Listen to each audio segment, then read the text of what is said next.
Hello, and welcome to another episode of the TPI podcast, To Think Minimum. Today we're going to continue our conversation with guests and panelists from our recent conference on artificial intelligence entitled Terminator or the Jetsons, the Economics and Policy Implications of Artificial Intelligence.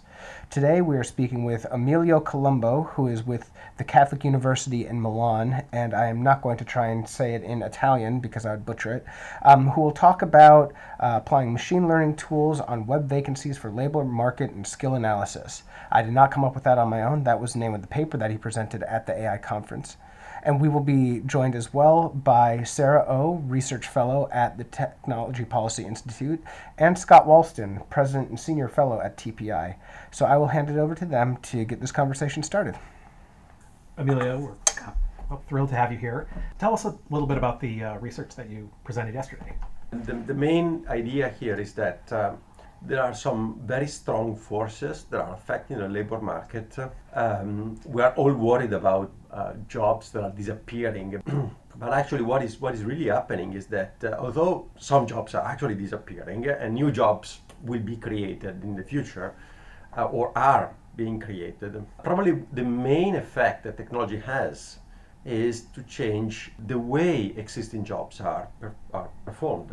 It changes the skills that existing jobs acquire. So we started to look into this issue, and actually we realized that the tools that as economists we use to analyze the change that is occurring in the labor market are not entirely appropriate, because most of the tools are not aimed at analyzing the change. They are actually aimed at analyzing the kind of stock. Mm-hmm. Think of the labor force survey. The labor force survey, which is the main tool that we have in economics for analyzing the labor market, it makes us a kind of photograph of what's going on in the market.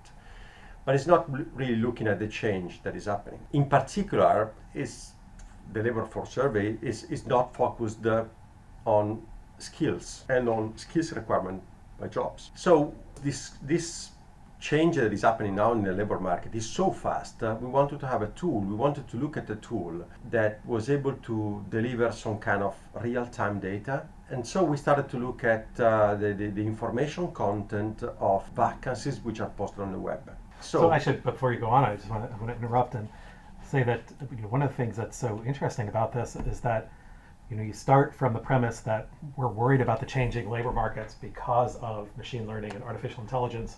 And so you're actually using those very tools to try to predict what's going to happen to the labor market. It's sort of an interesting twist.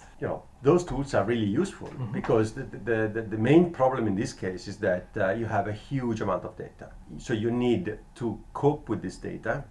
You need to scrape the data from the web. And then one of the major challenges is that this data is totally unstructured, because vacancies are typically, think of the title of the vacancy. The title of the vacancy is basically title in natural language of what the firm is requiring, or what the web portal is actually posting.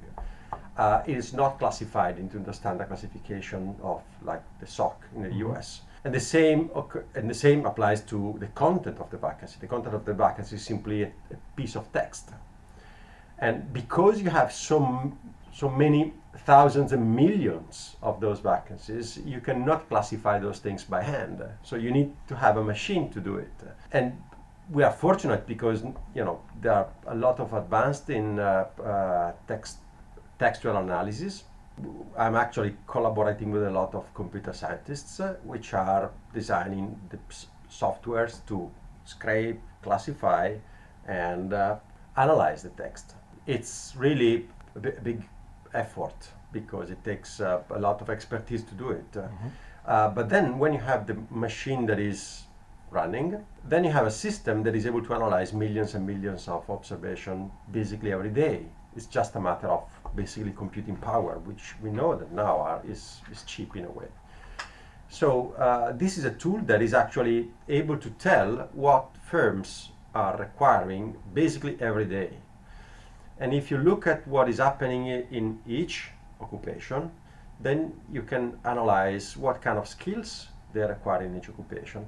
And firms are very detailed in their demand, because, for instance, if they, particularly when you are looking for a technical job, then they typically mention the technique that is needed, the software that they want to be used. So you can identify the sort of the type of job that's being advertised and the exact skills that the employer wants to go along with that. Exactly.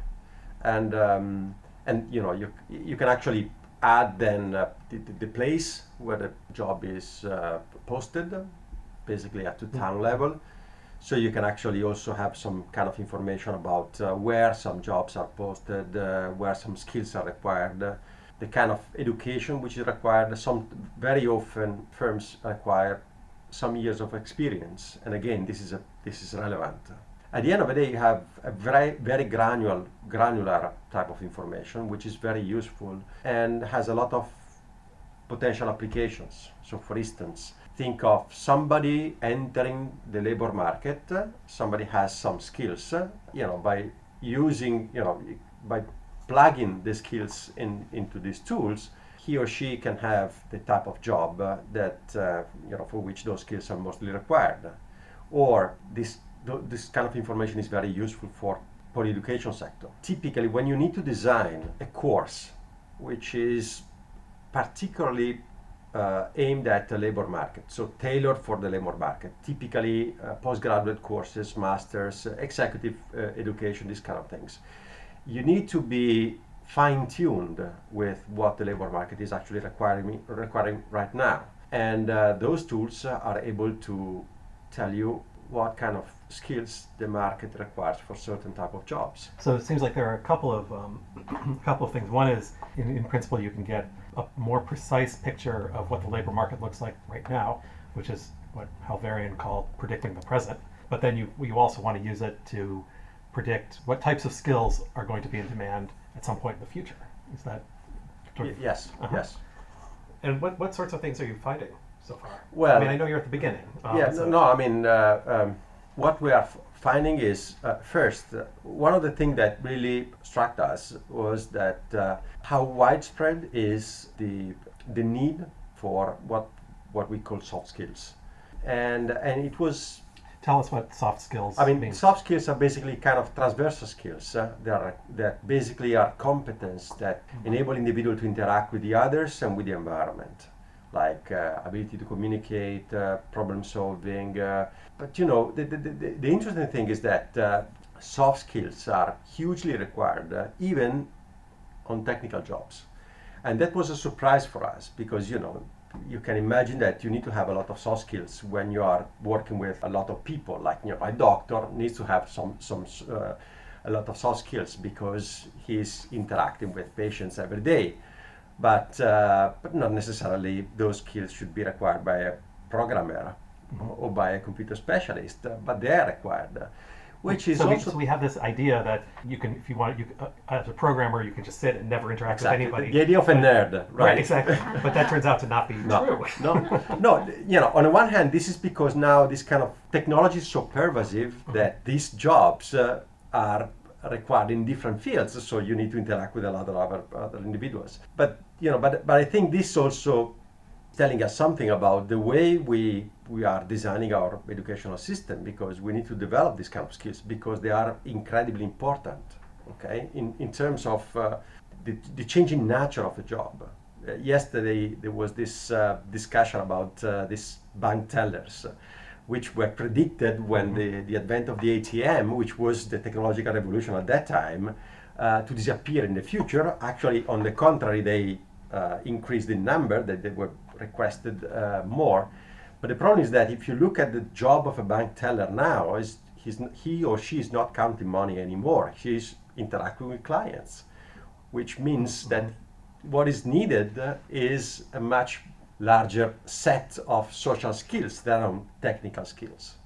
So, I mean, this almost it suggests kind of policies that are different from what we often hear. I mean, we often hear that policymakers want more coders and programmers, but that's not what you're saying, right? I mean, the things that will really differentiate us from ultimately from a machine is that we can interact with each other. Absolutely, yes. I mean, technical skills are certainly important, Mhm. but they cannot define the entire kind of skill set of an individual because, well, on the one hand, because this is going to be risky, because very soon your technical skills will be outdated. And we observe this, that the pace of technology is so fast that I observed this as soon as Sarah came to work here. Mine were instantly outdated. exactly. So this What, is you don't know R? I shouldn't no. I tell mean, you. this is the kind of usual observation that we all have. But then, how can you cope with this? Well, you start to interact with Sarah, probably, Mhm. right? So the ability to work with the others, which means also that you need to be able. You need to, if you think of a kind of career, when you are younger, you implement your skills, and etc. But when you become older, you need to develop other type of skills because I cannot compete with, for instance, in my case, I cannot compete in terms of technical knowledge with my students because they know much more of the new skills that I know. Okay, but what I can do, I can start to coordinate the work of others. I can, because I have more experience, so I have more vision, so I can use my skills in a different way. But then I'm using a lot of interpersonal skills. Right, and it's also, I mean, another part of yesterday's conference where there were some papers on prediction versus judgment, and how the improved prediction didn't mean the end of judgment, but makes it more important. And I mean, I think that's partly what you're saying. You have the judgment, Exactly. and the newer people have the skills, but not yet the judgment. Absolutely. Judgment is going to be very, very important, but again, judgment is not only something that comes out of a kind of technical education. It's also related a lot with experience, and you develop this over time. As a junior economist, I would definitely say that experience, you can tell the difference between someone more senior and junior. Like, oh, I've been down that road. Don't go down that road. It's a waste of time on research. Yeah, or even like I've been to these conferences and I've heard all these papers. Those are things that you need time and experience to gain that judgment. At least in collaborative fields like research, where you Absolutely. can't do research like a robot. It is a group effort. You're learning from senior researchers and advancing the literature. Well, I mean, if you can tell this simply by looking at the number of names that appears on papers. When I actually started, the majority of the papers were either written by only one person or a couple of persons. Now, because now there are more than 3, 4, but because the research effort is much more complex, you are mixing different techniques, different expertise, and Yeah, it is amazing to see that, because I mean, you used to, I mean, everyone had to have single author papers because otherwise how would you know what they are? But now papers have multiple authors. And of course, as somebody whose last name begins with a W, I've become increasingly worried about this, because my name ends up at the very end. well, I mean, it really I'm depends joking. on. No, I mean, in my country, we had this kind of until a few years ago, we had this rule that you need to specify, basically the kind of authorship. If it was a multiple author paper, the authorship for each paragraph, basically. Okay, so it was. Wow. Wow. Because they needed to tell who had written what part of it. Luckily now there is a kind of common understanding that you tend to put names in alphabetical orders, and that's it. So it's I think it's fair, unless there is somebody that is really doing that has done a larger share of the work, and this has to be acknowledged. But Yeah, I mean, generally, that's the way it's a collective been effort. in the hard sciences. That have multiple people working in a lab. They usually have the principal and the principal investigator at the front first, and then the other 35 people.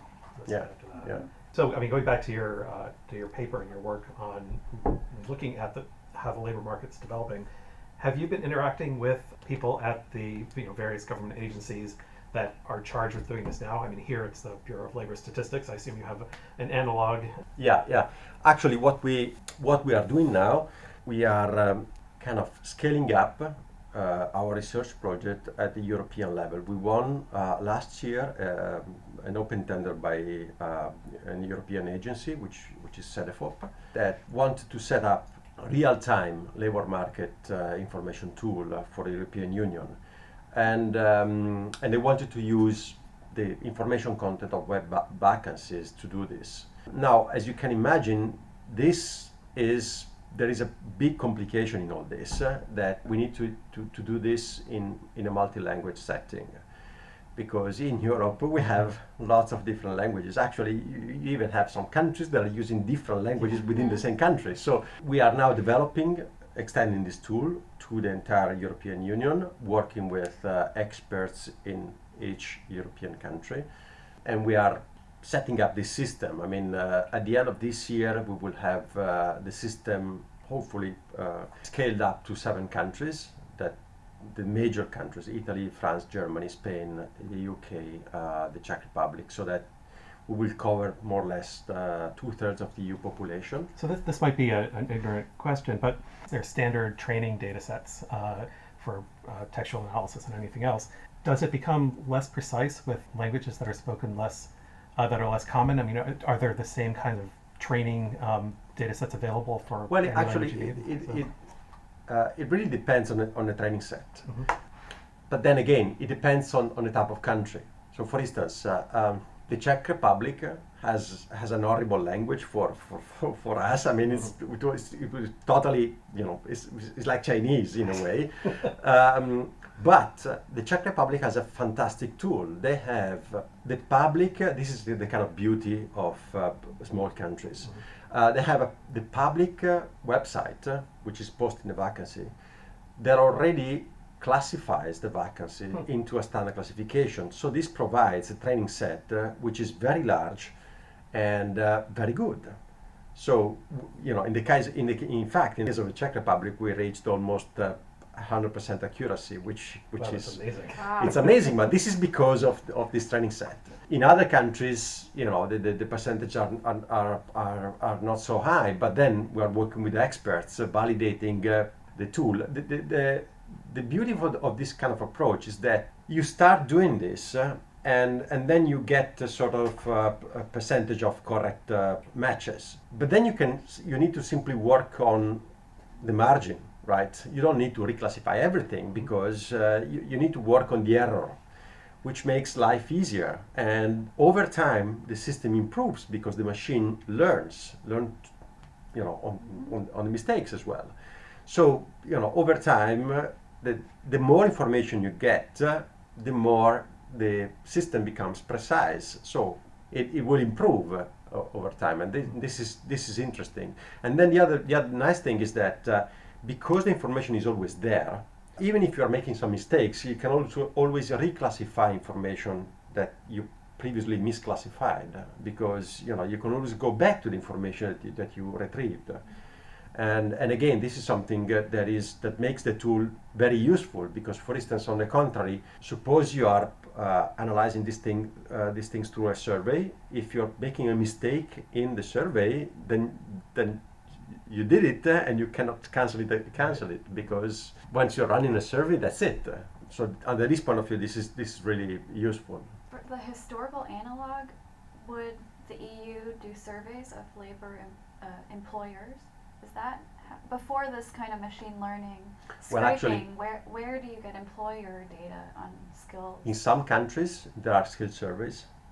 Few countries. The EU, through this agency, tried to do a sort of pan-European skill survey, but it proved to be too costly, because if you want it to be so precise and widespread, it is too costly. And repeated. It is too costly. Also, not only considering the direct cost of implementing the survey, but you are actually taking the time to an entrepreneur, and the time is money for him. So if you take into account, as economists, we need to take into account the opportunity cost, and the opportunity cost of the survey is higher than the direct cost of it. So the survey is really costly. So software like this, machine learning program that scrapes millions of job listings across countries, is a big step forward for labor market analysis. That's a Yes. huge step. Absolutely, yes. It has some limits, clearly, because lots of some jobs are simply not on the web, because you can analyze only the jobs that actually are on the web. But a large part of the jobs are actually posted on the Actually, web. made a surprising. Well, I thought it was a surprising point about that yesterday. I mean, because bias in terms of what types of jobs are there, you were concerned that it might bias the results too, in other ways, but it didn't seem to. Can you explain? Well, that? actually, in a way, it actually depends on what are your aims. Mhm. So, for instance, if you want to measure the number of vacancies that are in a country, then clearly you have a biased estimate because you're not measuring something. But for instance, the vacancy survey is one of the major tools that are used by policymakers to measure labor market tightness. But in order to measure labor market tightness, you need to look at how the condition in labor market change. You not necessarily need a representative sample of the population. Okay. In fact, the Fed uses now two measures of of vacancy. One is the vacancy survey, and another one is an index from online vacancies, because even a non-representative sample can be a good predictor of the change in the labor market and can predict a representative sample, basically. So under this point of view, if you really want to count the vacancies, this is certainly biased, but if you want to derive measure of market tightness, for instance, they are okay. Do you have any sense of whether one is more accurate than the other? Well, we're working hard on this because one of the problems that we have in Europe is that for several countries the vacancy survey is compulsory, because this is the vacancy rate is one of the key indicators that the ECB, as any central bank, uses for assessing labor market tightness. So every country is running a vacancy survey. But funnily enough, lots of countries are not publishing the number of the vacancies. They only publish the vacancy rate, which is Why do they? they say that this is reserved information. Like somebody might be able to figure out the population of the country. Well, actually, yeah, but it actually it can make a big difference depending on the type of If they were to disaggregate it. Exactly. So for instance, in our case, this is a problem because we would like to know whether and to what extent our measures differ from official measures, but we can do this only in few countries. And even talking, the funny thing is that we are now starting, given that we are doing this job for the European Union, now we started to have a collaboration with Eurostat. And we're working with a lot of statistical officers around Europe. And despite the fact that we're collaborating with them, they still, they have the internal policy of data protection. They don't want to disclose the data on the number of vacancies. So it's, in a way, it's really So complicated. even as a researcher, you can't sort of sign a non-disclosure? No. Wow. No, it's like, Too bad. this in a way, this is a limit that statistical officers have, at least in Europe. They had this kind of approach, like in order to be reliable, the data has to be produced by themselves and by nobody else. But the problem is that this could be an option viable if you look at standard data.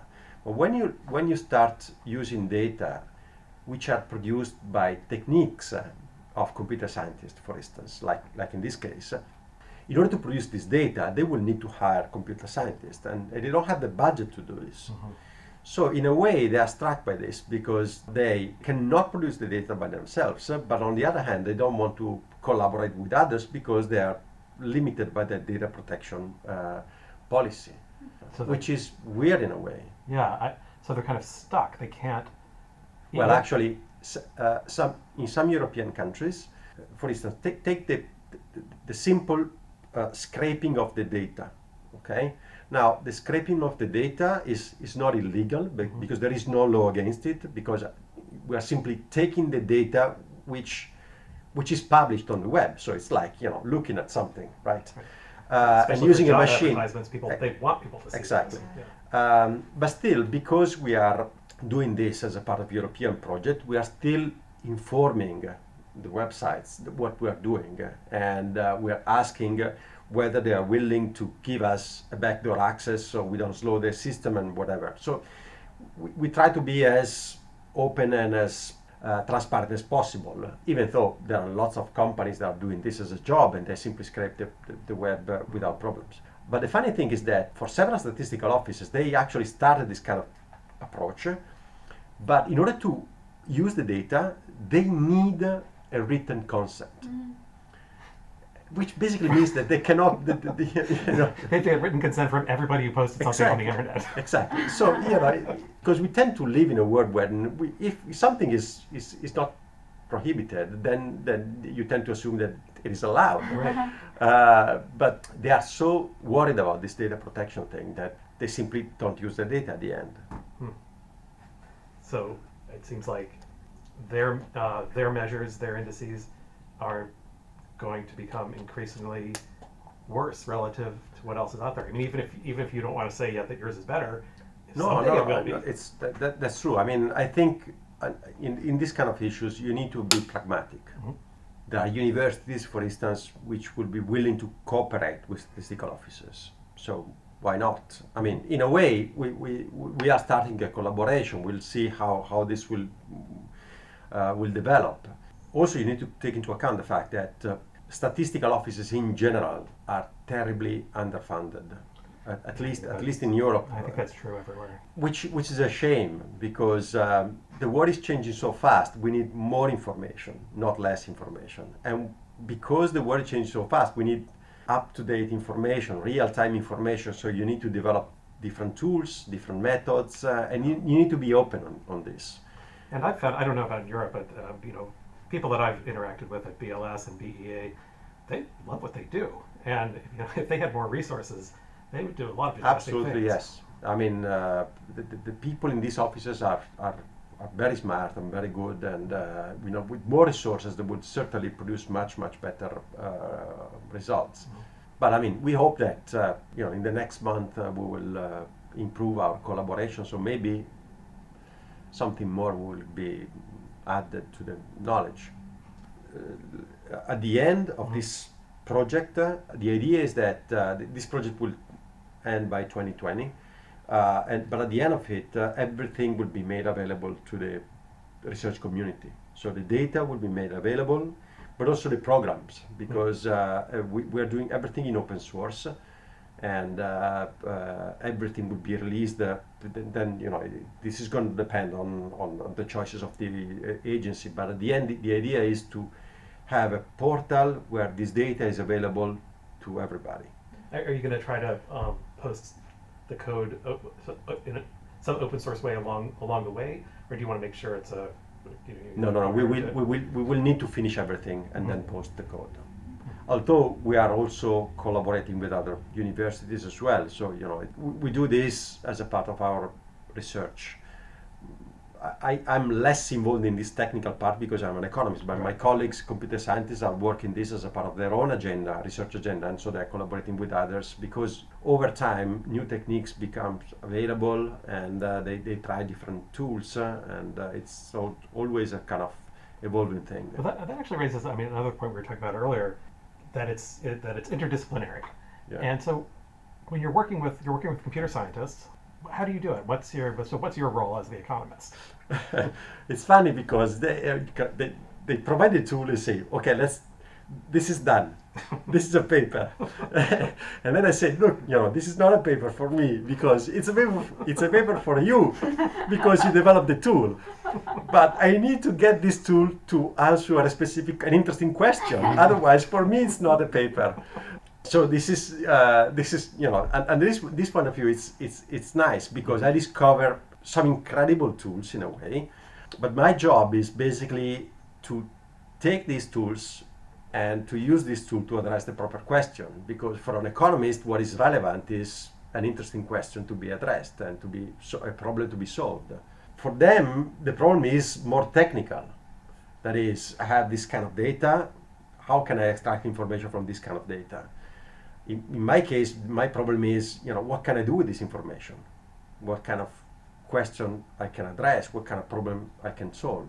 That seems like that's actually a deep problem for economists, and I assume other researchers as well. That, machine learning identifies these correlations, but we like to start with the hypothesis. Exactly, Yeah. exactly. Well, I mean, it is also interesting because, without the knowledge of these kind of tools, I wouldn't think of some problems. Right. And actually, if you think of this issue more generally, there are lots of puzzles that we have in economics that basically things that with our existing tools we are not able to address. And, we need to try something else by definition, because if our theories are not good enough, then we can actually use those tools. Again, the tools are not the theory themselves, because the tools are simply discovering some correlation. But these are useful also to develop to change the theory, because if you have a theory, that it doesn't work, then you implement those tools and you discover some new kind of correlation, then you need to go back and to think differently of the relationship and maybe change the theory or evolve the theory. Right. They've certainly made new approaches possible and new data available too. Yeah, absolutely, yes. So thanks so much for coming by and talking with us. Oh, it's That was been really a interesting. pleasure. And thanks for coming all the way to the conference and everything. Very much enjoyed talking to you.